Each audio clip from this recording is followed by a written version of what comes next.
When I say dysfunction, what NBA team comes to mind? While many teams can be cited for being dysfunctional, the team that defines dysfunctionality is the New York Knicks. How's it going, guys? It's Chris, and today I'm talking about the New York Knicks offseason. And oh boy, it was a crazy one. Not because they acquired a lot of assets or players, but because of all the drama surrounding the Knicks. Let's get started. The Knicks offseason drama began all the way back in April with their star asset, Kristaps Porzingis, when he skipped his exit interview. This was definitely not a good sign for the Knicks, since he is primed to take over not only the Knicks franchise, but the league as a whole. So angering an asset like that is dangerous. You only have to look at the situation that just occurred between the Utah Jazz and Gordon Hayward.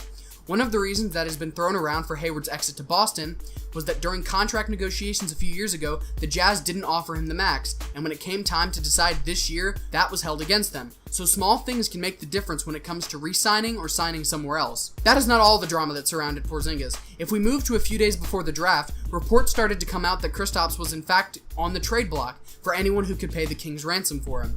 At first, I didn't believe the reports because he is the Knicks' future and he's an outstanding young talent. But then Phil Jackson came out and confirmed that Kristaps was on the table, and I honestly believe that that was the last straw for Phil Jackson, because 1 week after all these rumors, he was fired, which in all honesty was probably the best move the Knicks have made since drafting Porzingis. But let's talk about the actual draft. The Knicks were picking 8th in the draft, and they selected Frank Ntilikina from France. This pick confused me, but I can't shoot it down outright. The Knicks are one of the better teams at scouting internationally. I mean, look at Porzingis.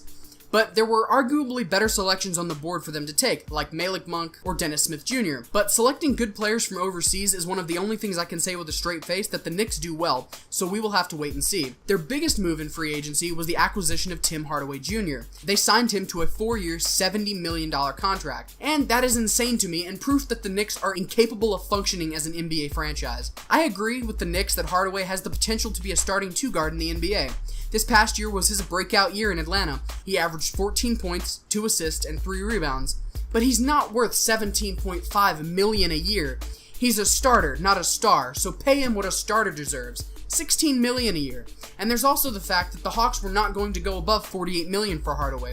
So why would you overpay by $30 million for a player you traded 3 years ago? Other than signing Hardaway though, the Knicks didn't do much. They did lose Justin Holiday, but I don't see that crippling this team or even really affecting them. The Knicks' best move this offseason was firing Phil Jackson. His sheer incompetence was hurting the Knicks, and while Dolan is still the owner and he is also part of the problem, the Knicks have made it over the first hurdle. Hopefully at some point this season, they can trade away Melo and begin building around their young core, Ntilikina and Porzingis. I'm doing a free agency and offseason review for all 30 teams, all 6 divisions, the East and the West. So after I finish all the teams in the Atlantic Division, I'm going to do a video about the Atlantic Division and try to predict the winner of the division and all the teams' records. So subscribe if you want that. Anyway guys, what did you think of the Knicks offseason? I'd love to know. Put your thoughts in the comments below, and please don't forget to like, comment, share, and subscribe. And follow me on Twitter at UncontestedHQ. See you guys.